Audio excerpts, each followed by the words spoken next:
धनतेरस के दिन खरीद लेना यह एक चीज़ 13 गुना बढ़ जाएगी धन संपत्ति और इसका प्रभाव पूरे साल होगा। अगर आप भी गरीबी से लंबे समय से गुजर रहे हैं, परेशान हो चुके हैं, आप चाहते हैं कि ये पापी रूपी गरीबी आपसे कोसों दूर भाग जाए, तो वीडियो को पूरे ध्यान से देखिएगा।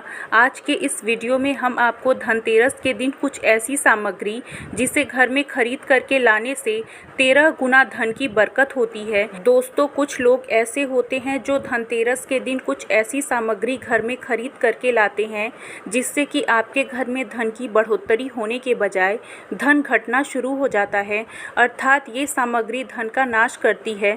तो इस वीडियो में हम आपको बताएंगे कि क्यों मनाते हैं धनतेरस, धनतेरस मनाने के पीछे क्या कारण है और धनतेरस के दिन हमें कौन सी सावधानी बरतनी चाहिए, क्योंकि धनतेरस के दिन माता लक्ष्मी प्रत्येक मनुष्य के द्वार पर जाती हैं। अगर आप माता लक्ष्मी को सच्चे मन से चाहते हैं और आप चाहते हैं कि माता लक्ष्मी आपके घर में प्रवेश करें और आपकी गरीबी को मिटा दें, तो दोस्तों कमेंट बॉक्स में जय माता लक्ष्मी अवश्य लिखें। दोस्तों, धनतेरस 2024 में कब है? तो पंचांग के अनुसार इस साल धनतेरस 29 अक्टूबर को सुबह 10:07 से शुरू होगा और इसका समापन 30 अक्टूबर को दोपहर 1:07 पर होगा। अब चलिए हम आपको बताएंगे 2024 में धनतेरस के पूजा का शुभ मुहूर्त क्या है। तो धनतेरस पूजन का शुभ मुहूर्त 29 अक्टूबर को शाम 6:31 से शुरू होकर के शाम 8:13 तक रहेगा। दोस्तों, प्रदोष काल में अगर आप लोग माता लक्ष्मी का पूजन करते हैं तो इसे अति उत्तम माना जाता है। एक काम ज़रूर करना, जो लोग चाहते हैं तत्काल उनको फल प्राप्त हो, तो ऐसे व्यक्ति धनतेरस के दिन सायंकाल में माता लक्ष्मी को प्रसन्न करने के लिए जितना ज़्यादा हो सके श्रेष्ठ उत्तम का पाठ है, यह गुप्त उपाय ज़रूर करना। आइए जानते हैं धनतेरस क्यों मनाते हैं। तो धनतेरस मनाने के पीछे बहुत सारी पौराणिक कथाएं हैं। इनमें से हम 2 कथाएं आप लोगों को बताएंगे। दोस्तों, कथा सुनने से पहले कमेंट में अपनी राशि भी डाल दीजिएगा। यदि हमारे पास आपकी राशि के अनुसार कोई उपाय होगा तो वह आकर हम आपके कमेंट के रिप्लाई में बता देंगे। इससे आपको बहुत लाभ मिलेगा। माना जाता है कि भगवान धन्वंतरी इस दिन समुद्र मंथन के दौरान हाथ में कलश लेकर प्रकट हुए थे। धन्वंतरी देवताओं के वैद्य हैं और जो धन्वंतरी हैं वो भगवान विष्णु जी के ही अवतार हैं। दोस्तों, भगवान विष्णु को पालनहार कहा जाता है। भगवान धन्वंतरी वैद्य हैं, ये लोगों का पालन करते हैं, ये लोगों को बीमारियों से दूर करने का काम करते हैं। ये भगवान विष्णु के अवतार हैं। तो आइए जानते हैं कि धनतेरस क्यों मनाया जाता है, इसके पीछे क्या पौराणिक कथा है। तो एक समय भगवान विष्णु मृत्यु लोक में विचरण करने के लिए जा रहे थे। लक्ष्मी जी ने भी साथ में चलने का आग्रह किया। भगवान विष्णु बोले कि मैं जो बात कहूँ वैसे ही मानोगी, तब तुम मेरे साथ में चलो। लक्ष्मी जी ने स्वीकार किया और भगवान विष्णु लक्ष्मी सहित भूमंडल पर आए। कुछ देर बाद एक स्थान पर भगवान विष्णु लक्ष्मी जी से बोले, जब तक मैं वापस ना आऊं तुम यहाँ पर ठहरो, मैं दक्षिण दिशा की ओर जा रहा हूँ, तुम इधर मत देखना। दोस्तों, इस कथा को बड़े ध्यान से सुनिएगा, क्योंकि इस कथा को सुनने मात्र से व्यक्ति की कंगाली दूर होती है। ध्यान से कथा सुनने से आपको इतने धन की प्राप्ति होगी जितनी आपने कल्पना भी नहीं की होगी, ऐसा पुराणों में लिखा है। तो विष्णु जी के जाने पर लक्ष्मी जी को कुछ जिज्ञासा उत्पन्न हुआ कि आखिर दक्षिण दिशा में क्या है जो मुझे भगवान विष्णु जी अर्थात मेरे पति मना कर रहे हैं। भगवान स्वयं दक्षिण दिशा में क्यों गए हैं, कोई रहस्य ज़रूर होगा। इस प्रकार के इतने सारे सवाल माता लक्ष्मी के मन में उठने लगे। लक्ष्मी जी से रहा नहीं गया। जैसे ही भगवान ने राह पकड़ी वैसे ही माता लक्ष्मी भी पीछे पीछे चल पड़ी। कुछ ही दूर पर सरसों का खेत दिखाई दिया। वहाँ सरसों का फूल खिला हुआ लहरा रहा था। सरसों के खेत का जो फूल था वह उधर ही चल पड़ी जहाँ सरसों के खेत थे, जहाँ पर भगवान विष्णु जा रहे थे।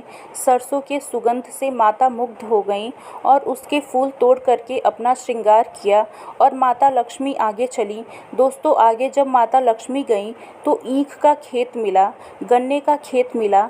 लक्ष्मी जी ने 4 गन्ने लिए और उसको चूसने लगी। इसी क्षण विष्णु जी आए और यह देख लक्ष्मी जी पर नाराज होकर लक्ष्मी माता को श्राप दिया, मैंने तुम्हें इधर आने को मना किया था पर तुम ना मानी और किसान की चोरी का अपराध कर बैठी, अर्थात 4 गन्ने तोड़ करके चूसने लगी। तुमने चोरी कर लिए और अब तुम उस किसान की 12 वर्ष तक सेवा करो, इसे सजा के रूप में स्वीकार करो। दोस्तों, इस प्रकार से भगवान विष्णु माता लक्ष्मी को श्राप दिए। ऐसा कह करके भगवान उसी क्षण अंतर्ध्यान हो गए। अब इस कथा को और ध्यान से सुनिएगा क्योंकि इसी में छुपा है गुड़ भरा रहस्य कि आखिर हम दीपावली क्यों मनाते हैं, धनतेरस क्यों मनाते हैं। तो माता लक्ष्मी किसान के घर रहने के लिए चली गई। वह किसान बहुत ही दरिद्र था। लक्ष्मी ने किसान की पत्नी से कहा कि तुम स्नान कर मेरे द्वारा बनाई गई लक्ष्मी देवी का पूजन करो, अर्थात लक्ष्मी जी का एक स्वरूप बना करके माता लक्ष्मी की पूजा करो, फिर रसोई बनाना, तुम जो मांगोगी वह मिलेगा। इस प्रकार से माता लक्ष्मी ने किसान की पत्नी को कहा। किसान की पत्नी ने लक्ष्मी जी के आदेश अनुसार ही किया। पूजा का प्रभाव और लक्ष्मी की कृपा से किसान का घर दूसरे ही दिन अन्न धन रतन और सोना आदि से भर गया। लक्ष्मी जी ने किसान को धन धान्य से परिपूर्ण कर दिया। किसान के 12 वर्ष बड़ी आसानी से कट गए। 12 वर्ष के बाद लक्ष्मी जी जाने के लिए तैयार हुई। विष्णु जी लक्ष्मी जी को लेने के लिए किसान के घर आए तो किसान ने माता लक्ष्मी को भेजने से मना कर दिया। माता लक्ष्मी भी बिना किसान की मर्जी से भगवान विष्णु के साथ जाने को तैयार नहीं थी। तो विष्णु जी ने एक चतुराई की। भगवान विष्णु जिस दिन माता लक्ष्मी को लेने आए थे उस दिन वारुणी पर्व था। तब भगवान ने किसान को वारुणी पर्व के महत्व को समझाते हुए कहा कि तुम परिवार सहित गंगा में जाकर स्नान करो और इन कौड़ी को भी जल में छोड़ देना। भगवान विष्णु ने कुछ कौड़ी किसान को दिए। जब तक तुम नहीं लौटोगे तब तक मैं लक्ष्मी को लेकर नहीं जाऊंगा। माता लक्ष्मी ने किसान को 4 कौड़ी गंगा माता को देने के लिए भेंट किया तो किसान ने वैसा ही किया। वह सपरिवार गंगा स्नान के लिए गया। जैसे ही उसने गंगा में कौड़ी डाली वैसे ही 4 हाथ गंगा से निकले और वह कौड़ी ले ली। तब किसान को आश्चर्य हुआ कि वह तो कोई देवी है। तब किसान ने गंगा से पूछा कि हे माता, यह 4 भुजाएं किसकी हैं, क्योंकि उन्हें भी शंका हो रही थी। तो गंगा माता बोली, हे किसान, ये चारों हाथ मेरे ही हैं। तूने जो कौड़ी भेंट दी है वह किसकी दी हुई है? किसान ने कहा, मेरे घर जो स्त्री आई है उन्होंने ही दी है। इस पर गंगा जी बोली कि तुम्हारे घर में जो स्त्री आई है वह साक्षात लक्ष्मी है और जो पुरुष है वह भगवान विष्णु है। तुम लक्ष्मी को जाने मत देना, नहीं तो पुनः निर्धन हो जाओगे। यह सुनकर किसान घर लौटा और वहां लक्ष्मी और भगवान विष्णु दोनों के हाथ पैर पकड़ करके बैठ गया और प्रार्थना करने लगा। किसान ने लक्ष्मी जी का आंचल पकड़कर बोला कि मैं आपको जाने नहीं दूंगा। तब भगवान विष्णु ने किसान से कहा कि माता लक्ष्मी को कौन जाने देता है, पर इनका स्वभाव चंचलता है, कहीं रुकती नहीं है। तो इनको जो बड़े बड़े ऋषि महात्मा लोग हैं, बड़े बड़े साधु लोग हैं, वह भी रोकते हैं, क्योंकि इनको मेरा श्राप था, इसलिए 12 वर्ष तक यह तुम्हारी सेवा कर रही थी। तुम्हारे 12 वर्ष तक जो सेवा की उसका समय पूरा हो चुका है। किसान हठपूर्वक बोला कि नहीं, अब मैं लक्ष्मी जी को नहीं जाने दूंगा, तुम कोई दूसरी स्त्री यहाँ से ले जाओ। किसान ने कहा कि मैं माता लक्ष्मी को नहीं जाने दूंगा, तुम कोई दूसरी स्त्री यहाँ से ले जाओ, मैं इन्हें नहीं जाने दूंगा। तब लक्ष्मी जी ने कहा कि हे किसान, तुम मुझे रोकना चाहते हो तो मैं जैसा कहूँगी वैसा तुम्हें करना होगा। कल तेरस है, मैं तुम्हारे लिए धनतेरस मनाऊंगी। तुम कल घर को लीप पोत करके स्वच्छ करना। तो रात्रि में माता लक्ष्मी ने स्वयं उस किसान को कहा कि तुम कल क्या करना, कल धनतेरस है, मैं तुम्हारे घर खुद धनतेरस मनाऊंगी। तुम कल घर को लीप पोत करके स्वच्छ रखना, रात्रि में घी का दीपक जला करके रखना और सायंकाल में मेरा पूजन करना। और एक तांबे का जो कलश है उसमें रुपया भरकर नियमित आपको रखना है। मैं उस कलश में निवास करूंगी। इसलिए आज भी प्रथा है, जब आप माता लक्ष्मी की पूजा करते हैं तो 1 रुपये का सिक्का है तो कलश में डाला जाता है। दोस्तों, आज भी जब हम पूजा करते हैं माता लक्ष्मी की तो उसमें ज़रूर डालते हैं। इस प्रकार माता लक्ष्मी ने किसान से बोला, मैं इस दिन की पूजा करने वर्ष भर तुम्हारे घर में रहूंगी। माता लक्ष्मी ने कहा कि अगर इस दिन तुम मेरी पूजा कर लोगे तो पूरे साल मैं तुम्हारे घर से नहीं जाऊंगी। मुझे यदि अपने घर में रखना है तो इसी तरह प्रति वर्ष मेरी पूजा करना। ये कहकर माता लक्ष्मी दीपकों के साथ 10 दिशाओं में फैल गईं और भगवान देखते ही देखते वहां से अंतर्ध्यान हो गए। अगले दिन किसान ने लक्ष्मी जी की कथा अनुसार पूजन किया। उसका घर धन धान्य से परिपूर्ण हो गया। इसी भांति वह हर वर्ष तेरस के दिन लक्ष्मी जी की पूजन करने लगा। तो ये है एक धनतेरस त्यौहार मनाने के पीछे का कारण। दोस्तों, धर्मशास्त्र कहता है कि इस कथा को सुनने से व्यक्ति कभी निर्धन नहीं होता है। दोस्तों, चलिए अब दूसरी कथा बताते हैं। छोटी सी कथा है। पुराणों के अनुसार जब देवता और राक्षस समुद्र मंथन कर रहे थे, तब भगवान धन्वंतरी इसी दिन अपने भक्तों में अमृत का कलश लेकर के प्रकट हुए थे। इसीलिए उनका इस दिन पूजन किया जाता है। धनतेरस के दिन धन के देवता का विधि विधान से पूजन किया जाता है। मान्यता है कि जो व्यक्ति इस दिन धन्वंतरी और कुबेर देवता की पूजा करता है, उसे धन, यश और प्रतिष्ठा की प्राप्ति होती है। ऐसे व्यक्ति निरोग रहते हैं। चलिए जानते हैं कि हमें धनतेरस के दिन क्या नहीं खरीदना चाहिए, क्योंकि बहुत सारे लोग गलत चीज़ों का चयन करते हैं, जिससे उनके घर में धन आने के बजाय धन का नाश होने लगता है। तो दोस्तों, क्या ना खरीदें? तो धनतेरस के दिन बहुत से लोग स्टील के बर्तन घर में ले आते हैं, लेकिन इन्हें स्टील खरीदने से बचना चाहिए। स्टील जो है वह शुद्ध धातु नहीं है। इस पर राहु का प्रभाव ज़्यादा होता है।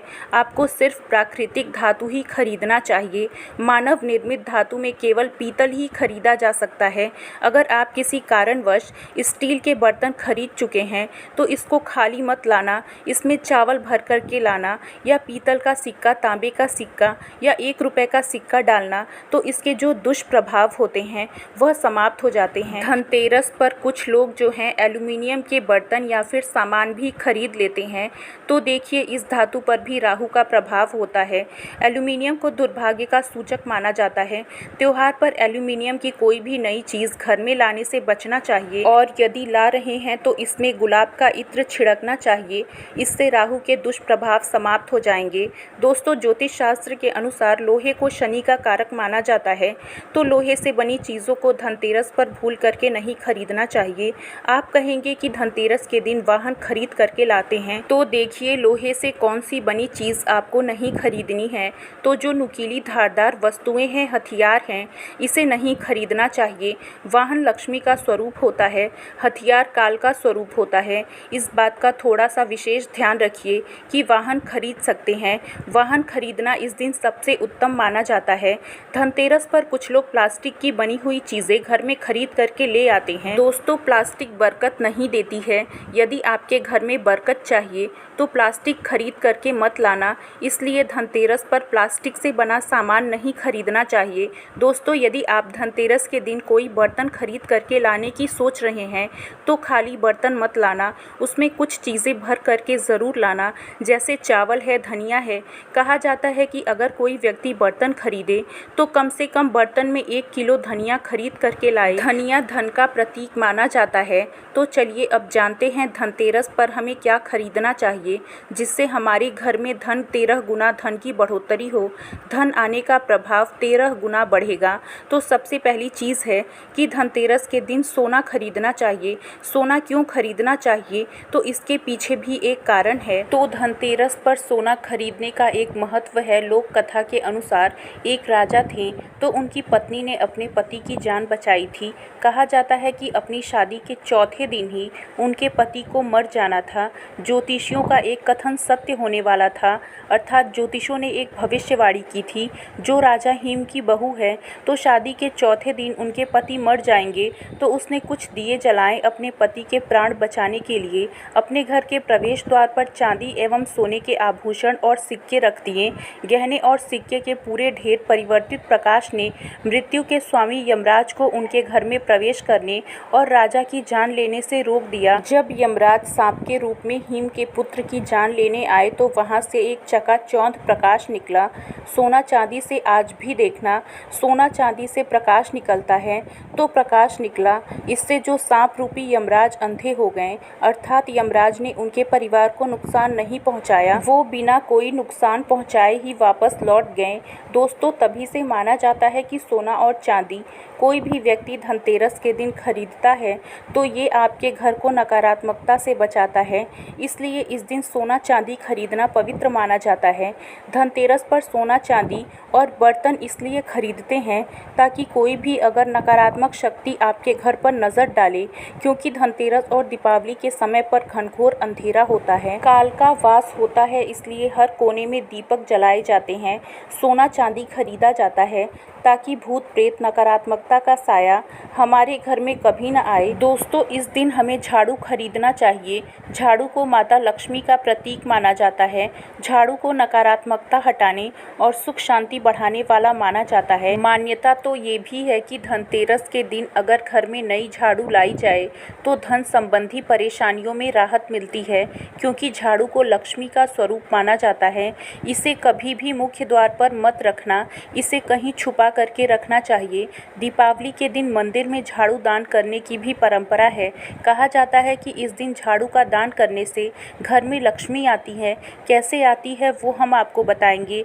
यदि आपके द्वारा दी गई मंदिर में झाड़ू कोई पुजारी लगाता है या कोई भी व्यक्ति मंदिर में लगाता है तो इससे आपके घर की गरीबी, दरिद्रता, रोग दोष धीरे धीरे समाप्त होते हैं। आपके घर में माता लक्ष्मी का आगमन होता है। जब जब मंदिर में झाड़ू लगेगा तब तब आपके घर में धन बरसेगा। उसके बाद है धनिया। ऐसी मान्यता है कि जो लोग धनतेरस के दिन सोना नहीं खरीद सकते हैं, पीतल के बर्तन नहीं खरीद सकते हैं, उन लोगों को धनतेरस के दिन भगवान धन्वंतरी के चरणों में धनिया चढ़ाने की परंपरा है। ऐसा माना जाता है कि धनतेरस के दिन भगवान धन्वंतरी को धनिया चढ़ाने से व्यक्ति की सारी समस्याएं समाप्त हो जाती हैं। तो दोस्तों, आज के लिए बस इतना ही। कैसी लगी आपको जानकारी कमेंट में ज़रूर बताइएगा। वीडियो को लाइक करिएगा, अपने दोस्तों के साथ शेयर करिएगा और भी ऐसे वीडियो देखने के लिए चैनल को सब्सक्राइब ज़रूर करिएगा। धन्यवाद।